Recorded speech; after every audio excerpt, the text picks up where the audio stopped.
ऐसी अप्सरा की कहानी सुनाने जा रहा हूं मैं आपको, जो अप्सरा तो नहीं थी, लेकिन दादी ने उसकी तारीफ कर करके, उसकी खूबसूरती की तारीफ कर करके उसे अप्सरा बना दिया। और उस लड़की को ये गलतफहमी हो गई कि मैं अप्सरा हूं।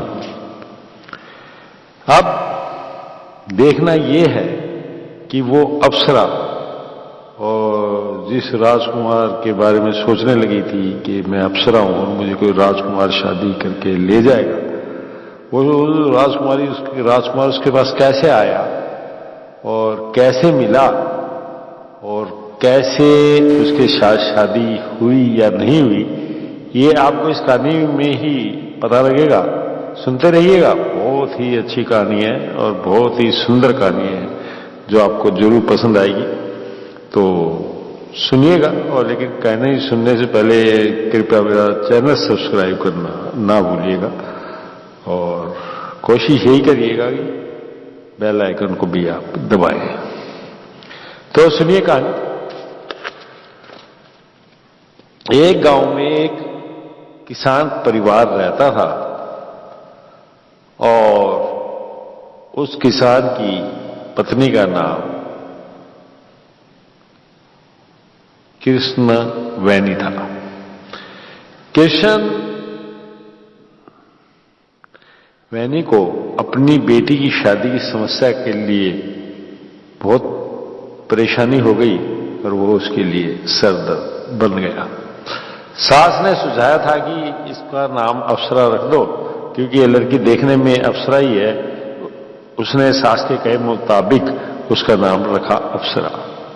अप्सरा 1 साल की भी नहीं थी तब कोई घातक बीमारी की वजह से उसका बाप गुजर गया। कृष्ण वैनी ने नाना प्रकार के कष्ट सहे और किसी तरह उसे पाल पोस कर बड़ा किया। बेचारी अभागिन अप्सरा उम्र में बड़ी हो गई, किंतु बुद्धि में नहीं। शादी की उम्र हो गई थी, लेकिन अब भी गलियों में छोटे बच्चों के साथ खेलती कूदती फिरती थी।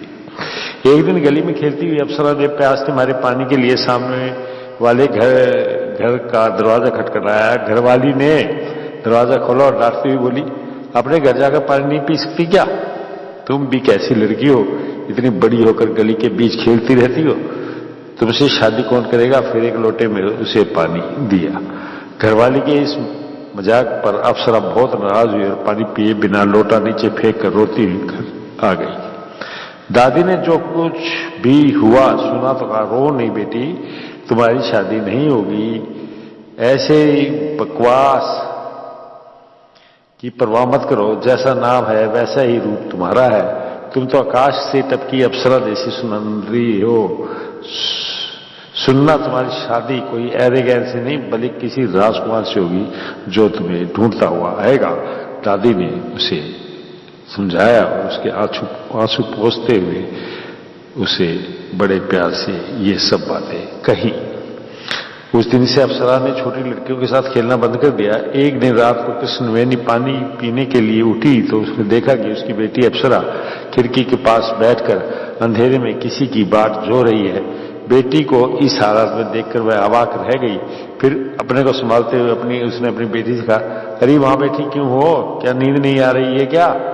अगर मैं सो जाऊंगी तो मेरे लिए ढूंढते हुए राजकुमार को हमारे घर का पता कैसे लगेगा और वह वापस चला जाएगा, इसलिए मैं उसकी प्रतीक्षा में यहां बैठी हूं। अप्सरा ने कहा। कृष्ण वैनी को अपनी सास पर बड़ी नाराजगी आई, क्योंकि यह सब कुछ उसी की वजह से हो रहा था और वो पगली अप्सरा इस प्रकार के स्वप्न लोक में विचरती फिरती रहती थी। वह अपनी सास की खाट के पास गई और बोली, देख लिया आपकी बातों का नतीजा। उसने उसे जगाने के लिए उसके बदन पर हाथ रखा। सास के बदन को छूते ही उसे लगा कि वह बदन बर्फ की तरह काट ठंडा है। उसने जान लिया कि उसको मरे हुए काफी देर हो गई है। बुढ़ी सास उसका सहारा थी। उसकी मौत ने और कृष्ण देवी पर सवार राजकुमार के पागल ने उसे और भी दुखी कर दिया। अप्सरा को वह गहरी सोच में पड़ गई कि राजकुमार का ये पागलपन अप्सरा से कब छूटेगा। सास के मरने के 2-3 महीने बाद वह कृष्णवेणी की शादी की तैयारी में लग गई। गांव में रहने वाला कोई भी अप्सरा से शादी करने को तैयार नहीं था। एक मध्यस्थ के द्वारा पड़ोस के गांव से एक रिश्ता आया। लड़का देखने में बिल्कुल ही बदसूरत था। लड़की पागल ही हो तो क्या, लड़के की शादी किसी भी तरह एक लड़की से हो जाए तो यही बहुत था लड़के के माता पिता को। इसलिए वे अप्सरा को देखने आए। जब दूल्हा दुल्हन को देखा देखी हो रही थी तो अप्सरा ने दूल्हे से पूछा, बताओ तुम किस देश के राजकुमार हो? लड़का इस सवाल का जवाब दे इसके पहले ही लड़की की मां ने दखल देते हुए कहा, मेरा बेटा खेत में काम करता है, कीचड़ में रहने वाले से मेरी शादी, गोबर रोंदने वाले से मेरा विवाह, छी छी ये तो असंभव है, मेरे लिए तो राजकुमार आएगा। कहती हुई नाराजगी से अप्सरा अंदर चली गई। पगली, और वह भी इतनी बड़ी पगली, कहते हुए वह नाराज होते हुए दूल्हे को लेकर वहां से चले गए। 4 दिन बाद आधी रात को कृष्णवेणी ने देखा अप्सरा राजकुमार की प्रतीक्षा में खिड़की के पास बैठी ऊँघ रही है। घर के पिछवाड़े में इमली का जो पेड़ था उसके नीचे बैठकर कृष्णवेणी अपनी सास पर झल्लाती हुई गाली देती हुई बोलती रही, मुझे मालूम नहीं कि तुम स्वर्ग में हो या नरक में, लेकिन मेरी बेटी की जिंदगी को नरक बनाकर चली गई हो। तुम्हारी बेटी बेमतलब की बातों बेमतलब की बातों ने मुझे और मेरी बेटी को परेशानी में डाल दिया है। अब मेरी बेटी की जिंदगी बर्बाद होने जा रही है। एक पिशाच अपनी थकान दूर करने के लिए उस पेड़ की शाखाओं में विश्राम कर रहा था। कृष्णवेणी की गालियों की बौछार से वह जागा और कहा, ठहर जाओ दीदी, मरने वाले को खासकर अपनी सास को इस तरह गालियां क्यों देती जा रही हो? तुम्हें क्या शोभा देता है? कहता हुआ पिशाच कृष्णवेणी के सामने कूद पड़ा। पिशाच को देखते ही कृष्णवेणी के होश उड़ गए और वह पर उसने दीदी कहकर जो पुकारा था उसे श्रवण करते हुए उसने अपना सांस बटोरा और बोली, क्या करूं भैया, अपना ये दुख किसी दूसरे से बताने लायक ही नहीं हूं ना। साथ ही उसने अपना सारा दुखड़ा पिशाच को सुनाया। तब सब सुनने के बाद पिशाच कुछ देर तक सोचता रहा और दुख भरे स्वर में कहा, दीदी दुनिया उल्टी सीधी हो गई है, नहीं तो अप्सरा जैसी सुंदरी से मैं ही शादी कर लेता।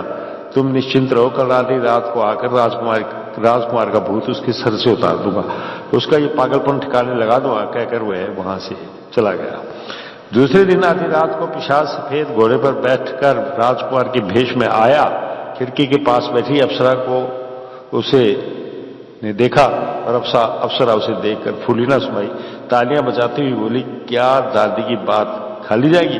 नहीं, कभी नहीं, राजकुमार यही मेरा घर है, अंदर आओ। पिशाच ने कहा, आकाश को छूने वाली अटलाटियों में रहने वाला मैं भला तुम्हारी टूटी फूटी झोपड़ी में कैसे आऊं? हवा तो अंदर आती नहीं है, इसलिए बाहर आओ, इस चांदनी में थोड़ी देर सैर करेंगे। अप्सरा बिना कुछ बोले पिशाच के सफेद घोड़े पर बैठ गई। पिशाच उसे जंगल में बहुत दूर तक ले गया। थोड़ी देर बाद अप्सरा ने कहा, राजकुमार इस जंगल में मुझे डर लग रहा है, कुछ तो बोलो। बोलने के लिए रखा ही क्या है? कहते हुए पिशाच अपना सर खरोचने वाला ही था कि उसे याद आया कि आ गया कि ये राजकुमार का लक्षण नहीं है, तो उसने अपने आप को संभाल लिया। कहा, हाँ एक छोटी सी बात है, ही अपने भाई को मारने के लिए विष का प्रयोग करवाया है कि क्यों? अप्सरा ने पूछा। पिशाच ठठा कर हंसता हुआ बोला, मेरा भाई जीवित रहेगा तो भला मैं सिंहासन पर कैसे बैठ पाऊंगा? अच्छा, परंतु ऐसा करना क्या पाप नहीं है? अप्सरा ने पूछा। पाप पुण्य राजकुमार के पास नहीं आ पाता। 2-3 दिनों में अपने बूढ़े पिता को स्वर्ग भेज दूंगा।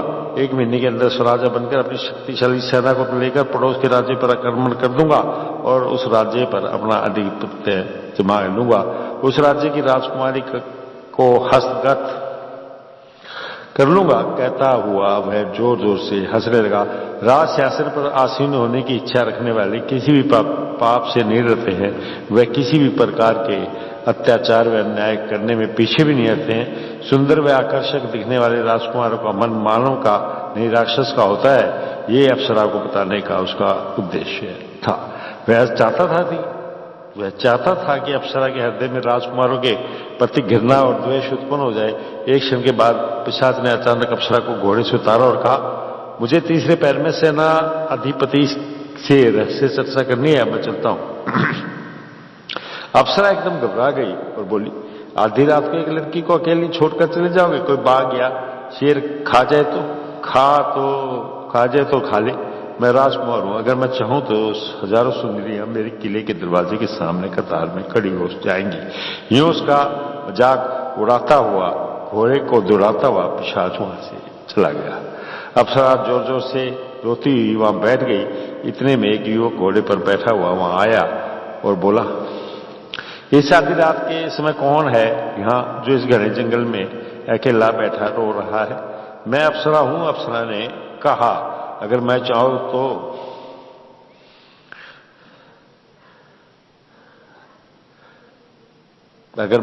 तो मैं बहुत कुछ कर सकता हूं, उस राजकुमार ने कहा। लेकिन अप्सरा फिर बोली, मैं अप्सरा हूं,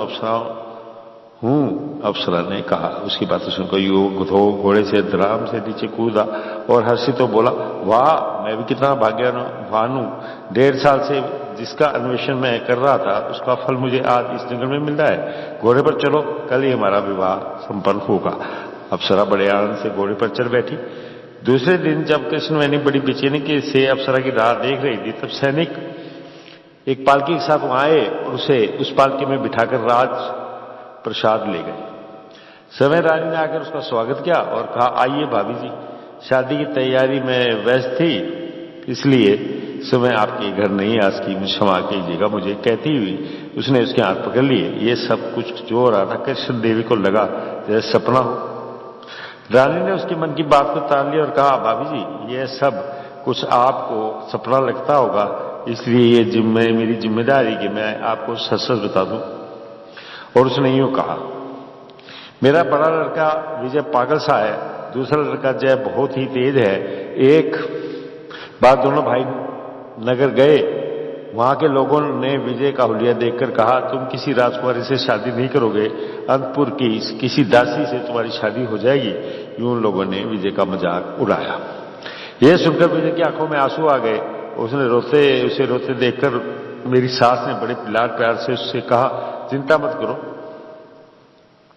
जब राजकुमार मामूली राजकुमार से ही शादी करेगा, परंतु तुम्हारी शादी होगी अप्सरा से, तुम्हारी शादी होकर रहेगी अप्सरा से। उस दिन से मेरा बेटा अप्सरा की खोज में है। जिस किसी राजकुमार के चित्र को देखे वह यह कहकर उसका तिरस्कार कर देता है कि अप्सरा हो ही नहीं सकती। अभी हाल ही में उसका यह हाथ जोर पकड़ता गया कि मैं समय अप्सरा को खोज लूंगा। घोड़े पर बैठकर दिन रात राज्य के कोने कोने में अपने आपको अपने भाग्य के साथ उस अप्सरा को ढूंढता फिर रहा है। अचानक यह उसका भाग्य है कि आपकी लड़की उसकी नजर में पड़ी। क्षण भर में दोनों ने एक दूसरे को पसंद कर लिया। जल्द ही उन दोनों की शादी करा देंगे। उन पर तो कोई जिम्मेदारी है भी नहीं, खाना खाएंगे और बगीचे में घूम फिर कर लौटेंगे। उनके जीवन में आनंद ही आनंद होगा। रानी की बातें सुनकर कृष्णवेणी ने बड़े आनंद से कहा, भाभी जी, हम चुप नहीं बैठ सकते, इसलिए कोशिश ये तो करती ही रहती हैं, पर आप ही कहिए, ब्रह्मा के लिखे को कौन टाल सकता है? यह ब्रह्मा की लेखा के साथ साथ उसकी दादी माँ की पते की बात ने भी चमत्कार कर दिया है। हाँ, आपने बिल्कुल ठीक ही कहा होगा, इसलिए तो यह संभव हो पाया है, रानी हंसते हुए बोली। तो दोस्तों, ये कहानी थी एक ऐसी अप्सरा की जो अपनी दादी की बातों में आकर बिल्कुल पगला सी गई थी, लेकिन हुई उसकी शादी राजकुमार के साथ ही। तो कैसी लगी कहानी बताइएगा दोस्तों, और मेरे चैनल को सब्सक्राइब करना ना भूलिएगा और बेल आइकन को भी जरूर दबाइएगा। तो नमस्कार दोस्तों, फिर मिलता हूं मैं आपसे बहुत ही जल्द एक और नई कहानी के साथ।